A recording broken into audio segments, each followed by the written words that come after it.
ओम शांति।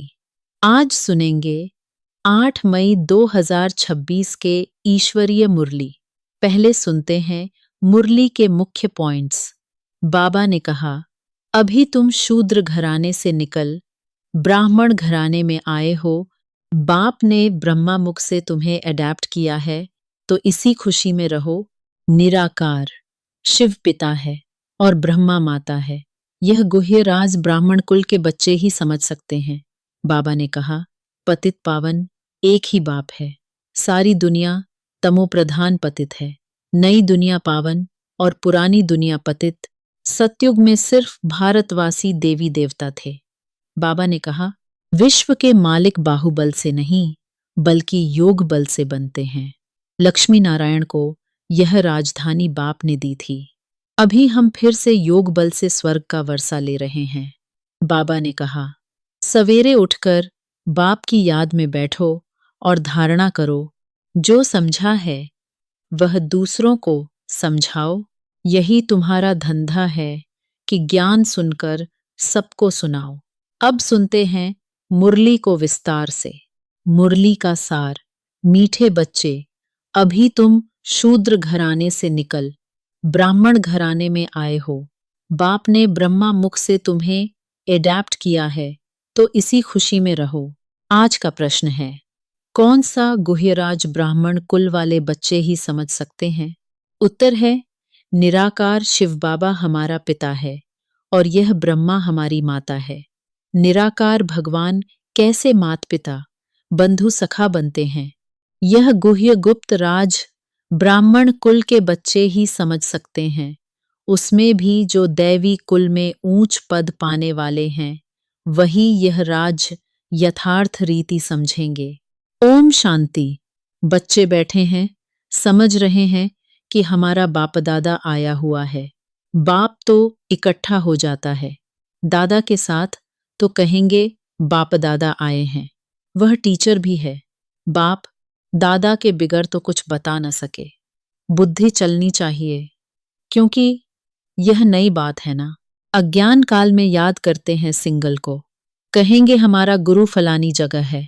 उनके शरीर का नाम जानते हैं। हमारा बाबा हमारी माँ फलानी जगह है। उनका नाम रूप सब कुछ है। मनुष्यों ने फिर शार्ट में लिख दिया है। मनुष्यों ने जो बनाया है उनमें कुछ न कुछ रांग है। भल गायन है, त्वमेव माताश्च पिता। यह एक के लिए ही गाया जाता है, ब्रह्मा के लिए भी नहीं गाया जाता है। उनका नाम रूप बुद्धि में नहीं आता, न विष्णु का न शंकर का। गाते तो हैं तुम मात पिता, हम बालक तेरे, तो भी बुद्धि ऊपर में जाएगी। श्री कृष्ण को याद कोई कर न सके, याद फिर भी निराकार को ही करेंगे, उनकी महिमा है। तो बाप समझाते हैं, यहां जब बैठते हो तो लौकिक संबंध से बुद्धि योग निकाल, पारलौकिक बाप को याद करो। इस समय यह सम्मुख है। भक्ति मार्ग में जो गाते हैं तो आंखें ऊपर करके कहते हैं, तुम मात पिता हे भगवान कह याद करते हैं। भगवान जब कहते हैं तो शिवलिंग को भी याद नहीं करते। तोते मिसल ऐसे ही गाते हैं। लक्ष्मी नारायण के लिए भी ऐसे नहीं कह सकते। यह तो महाराजा महारानी हैं, उनका बच्चा ही मात पिता कहेंगे, बंधु नहीं कहेंगे। भक्त लोग गाते हैं पतित पावन, परंतु यह बुद्धि में नहीं आता कि शिवलिंग होगा। ऐसे ही सिर्फ कह देते हैं, हे भगवान हे भगवान। किसने कहा, किसको कहा, कुछ भी पता नहीं। अगर यह ज्ञान होता, मैं आत्मा हूं, उनको बुलाता हूं, तो यह समझें कि वह निराकार परमात्मा है। उनका रूप ही लिंग है। यथार्थ रीति कोई बाप को याद नहीं करते। उनसे प्राप्ति क्या होगी, कब होगी, यह कुछ भी नहीं जानते। तुम भी नहीं जानते थे। अभी तो बाप के बने हो। तुम जानते हो, हमको शिव बाबा ने ब्रह्मा द्वारा अपना बच्चा बनाया है। यह ब्रह्मा माँ है। इस ब्रह्मा माता द्वारा शिव बाबा ने एडैप्ट किया है। इस समय तुम अच्छी रीति जानते हो, हम शिव बाबा के बच्चे हैं। साकार में फिर प्रजापिता ब्रह्मा के बच्चे हैं। प्रजापिता ब्रह्मा द्वारा मनुष्य सृष्टि रचते हैं। ऐसे नहीं कि कोई नई सृष्टि रचते हैं। नहीं, इस समय आकर गोद में लेते हैं, एडैप्ट करते हैं। अब मात पिता कहते हैं तो शिव पिता ठहरा और माता ब्रह्मा ठहरी। उनको कहा जाता है मात पिता। बाप ब्रह्मा द्वारा कहते हैं तुम आत्माएं मेरे बच्चे हो। फिर आत्मा को बैठ पहचान देते हैं कि आत्मा क्या है। कहते भी हैं भ्रिकुटी के बीच में रहती है, स्टार मिसल है और कुछ भी नहीं जानते। यह कह न सकें कि आत्मा 84 जन्म भोगती है। आत्मा शरीर द्वारा पार्ट बजाती है। भिन्न भिन्न नाम, रूप, देश, काल से आत्मा एक शरीर छोड़ती है तो सारा परिवार ही बदल जाता है। कोई एडैप्ट करते हैं तो परिवार ही बदल जाता है। माता पिता जिससे जन्म लिया उनको भी जानते हैं। फिर जो एडैप्ट करते हैं उनके घर का बन जाते हैं। यहाँ तुम शूद्र घराने से निकल अब ब्राह्मण घराने में आए हो। ब्रह्मा तन से तुमको एडैप्ट किया, तुम तो ब्राह्मण कुल में आ गए। यह बातें शास्त्रों में नहीं लिखी जा सकती। यह समझाया जाता है, लिखने से कोई समझते नहीं। अभी तुम बच्चे ही जानते हो हम परम पिता परमात्मा की संतान बने हैं। यह हो गई माँ। ब्रह्मा को प्रजापिता ही कहते हैं। इस द्वारा तुम बच्चों को एडैप्ट करता हूं। यह कितनी गुप्त बातें हैं, सिवाय सम्मुख के कोई समझ न सके।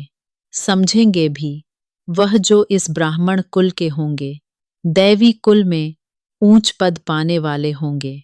नए किसकी बुद्धि में यह बातें बैठेंगी नहीं। न बुद्धि में बैठेगा, न किसको समझा सकेंगे।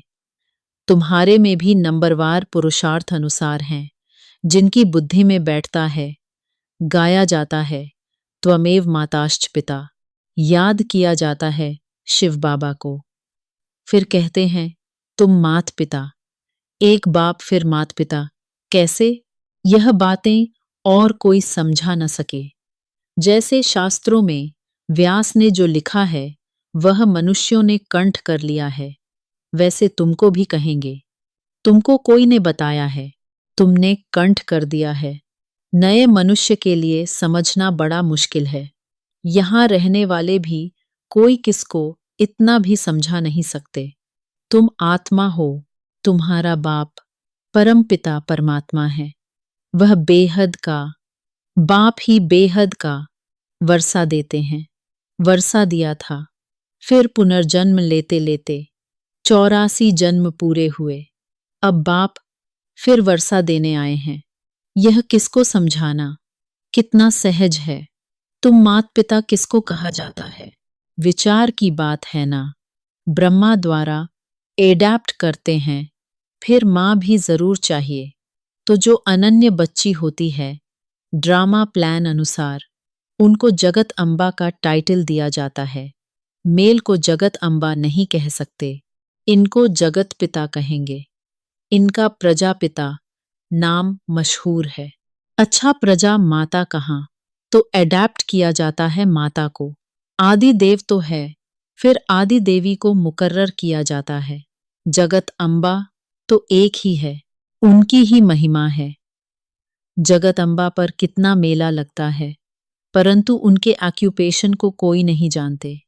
कलकत्ते में काली का मंदिर है, बॉम्बे में भी जगत अम्बा का मंदिर है। शक्ल अलग अलग है।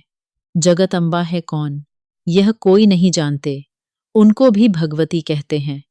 अब जगत अम्बा को भगवती नहीं कह सकते, वह तो ब्राह्मणी है, ज्ञान ज्ञानेश्वरी है। उनको बाप से ज्ञान मिला है। तुम सब जगत अम्बा के बच्चे हो, ज्ञान सुनकर फिर सुनाते हो। तुम्हारा धंधा ही यह हुआ। तुमको ईश्वर पढ़ाते हैं, कोई मनुष्य नहीं पढ़ाते हैं। यह ब्रह्मा भी तो मनुष्य है। मनुष्य कोई को भी पावन बना नहीं सकते। मनुष्यों की बुद्धि इतनी डल हो गई है जो कुछ भी समझते नहीं हैं। पतित पावन तो एक ही बाप है, वह आते ही हैं पतितों को पावन बनाने। यह सारी दुनिया तमो प्रधान है, सब पतित हैं। नई दुनिया पावन, पुरानी दुनिया पतित। पुरानी दुनिया में है नरकवासी, नई दुनिया में है स्वर्गवासी। बुद्धि भी कहती है सतयुग में सिर्फ भारतवासी देवी देवताएं होंगे और कोई नहीं थे। अभी तुम बच्चों को यह ज्ञान मिला है। नई दुनिया में पहले सूर्यवंशी देवता थे, फिर चंद्रवंशी हुए, तो सूर्यवंशी पास्ट हो गए। चंद्रवंशी के बाद फिर वैश्यवंशी आते हैं। बरोबर लक्ष्मी नारायण का राज्य था। अच्छा, उनके आगे क्या था यह कोई समझ न सके। तुम बच्चों को बाप ने चक्र का राज्य समझाया है। द्वापर में है वैश्यवंशी, कलयुग में होते हैं शूद्रवंशी। अभी तुम जानते हो हम ब्राह्मण बने हैं, तुमको बाप ने अपना बनाया है, अर्थात शूद्र धर्म से देवता धर्म में ट्रांसफर किया है। अब सूर्यवंशी चंद्रवंशी तो है नहीं, न लक्ष्मी नारायण का राज्य है, न राम राज्य है। अब है कलयुग का अंत। कलयुग के बाद जरूर सतयुग आएगा। कलयुग में यह पुरानी पतित दुनिया है। महान दुखी हैं, इसलिए देवताओं की जाकर महिमा गाते हैं, माथा टेकते हैं। अच्छा, लक्ष्मी नारायण को यह राज्य किसने दिया? कोई है जो बता सके? कोई के भी ख्याल में नहीं होगा, क्योंकि बुद्धि में है। कलयुग अभी बच्चा है, 40,000 वर्ष पड़े हैं, इसलिए यह ख्याल आते ही नहीं। अभी तुमको यह ख्याल आता है। कई बच्चे कहते हैं हमें याद नहीं रहती। क्यों नहीं रहती? क्योंकि सवेरे सवेरे उठकर याद में बैठकर धारणा नहीं करते। समझते भी हैं, फिर किसको समझा नहीं सकते। यह तो जरूर होगा, सब एकरस तो समझदार बन न सकें।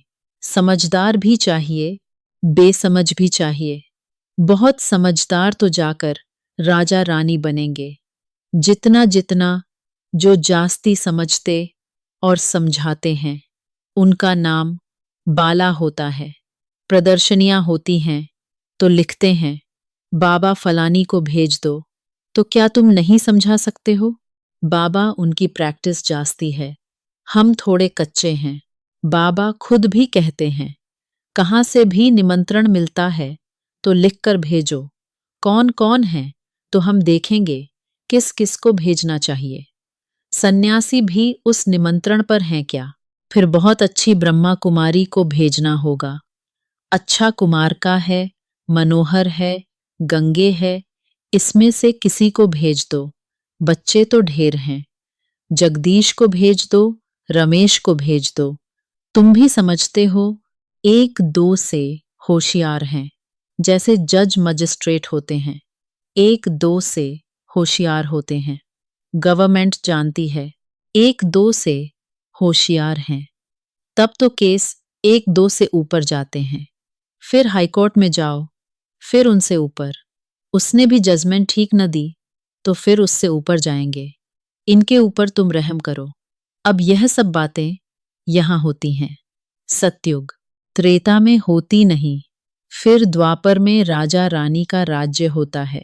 वहां तो महाराजा महारानी ही केस संभालते हैं। केस होंगे भी थोड़े। अभी तो तमो प्रधान पतित है ना, तो बादशाह के पास केस जाएगा तो थोड़ी सजा दे देते हैं। कड़ी भूल होगी तो कड़ी सजा देंगे। यहां तो कितने जज वकील ढेर हैं, इतना कारोबार में फर्क है। सतयुग में क्या होता है यह किसको पता नहीं। अब बाप ने समझाया है, कोई से भी पूछो। इन लक्ष्मी नारायण को जानते हो? जैसे बिरला है, बहुत मंदिर बनाते रहते हैं, तो कोई अच्छा बच्चा हो उनको चिट्ठी लिखे, तुम लक्ष्मी नारायण के मंदिर तो बहुत बनवाते हो, इन्हों को यह राजधानी कैसे मिली? जबकि सतयुग से पहले कलयुग था। कलयुग में तो कुछ है नहीं। देवताओं ने तो कोई से लड़ाई की नहीं होगी। लड़ाई से कोई विश्व के मालिक बन नहीं सकते। विश्व के मालिक जो थे, उन्हों के यह लक्ष्मी नारायण के चित्र रखे हुए हैं। अभी तो है कलयुग, यहाँ लड़ाई चलती है हथियारों की। बाप ने समझाया है क्रिश्चियन धर्म वाले ही आपस में मिल जाएं, आपस में प्रीत रखें तो विश्व के मालिक बन सकते हैं। परंतु विश्व के मालिक तो लक्ष्मी नारायण ही बनते हैं। बुद्धि कहती है यह आपस में मिल जाएं तो मालिक बन सकते हैं, परंतु सतयुग में किंग क्वीन तो कोई बन न सकें। ड्रामा ही ऐसा बना हुआ है। अभी हम फिर से योग बल से स्वर्ग का वर्षा ले रहे हैं। तुम बता सकते हो, कल्प पहले भी संगम पर बाप से पद पाया है। 84 जन्म पूरे हुए, फिर से वर्षा ले रहे हैं। अच्छा, मीठे मीठे सिकीलधे बच्चों प्रति मात पिता बाप दादा का याद प्यार और गुड मॉर्निंग। रूहानी बाप की रूहानी बच्चों को नमस्ते। धारणा के लिए मुख्य सार पहला पॉइंट है, स्वयं में धारणा करने और दूसरों को कराने के लिए सवेरे सवेरे उठकर बाप की याद में बैठना है। जो समझा है उसे दूसरों को समझाने की प्रैक्टिस करनी है। दूसरा पॉइंट है, लौकिक संबंधों से बुद्धि योग निकाल एक पारलौकिक बाप को याद करना है। बाप से जो ज्ञान मिला है वह सुनकर सबको सुनाना है। यही तुम्हारा धंधा है, वरदान है। समाने की शक्ति द्वारा एक मत का वातावरण बनाने वाले दृष्टांत रूप भव, जो एक जैसे मणके हैं, एक की ही लगन और एकरस स्थिति में स्थित, एक की मत पर चलने वाले हैं। आपस में संकल्पों में भी एक मत हैं, वही माला में पिरोए जाते हैं। लेकिन एक मत का वातावरण तब बनेगा जब समाने की शक्ति होगी। यदि कोई बात में भिन्नता हो जाती है तो उस भिन्नता को समाओ, तब आपस में एकता से समीप आएंगे और सबके आगे दृष्टांत रूप बनेंगे।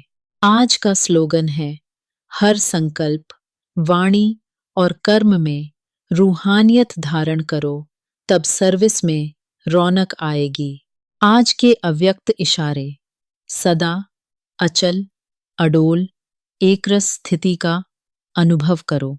कोई भी दर्दनाक सीन देखते हुए नथिंग न्यू, जिन्हें यह नथिंग न्यू का पाठ पक्का है, वह घबरा नहीं सकते। क्या हुआ, कैसे हुआ, यह हुआ। समाचार सुनते देखते भी ड्रामा की बनी हुई भाभी को शक्तिशाली बन देखते और औरों को भी शक्ति देते चलो। दुनिया वाले घबराते और आप एकरस स्थिति में रह उन आत्माओं में शक्ति भरते।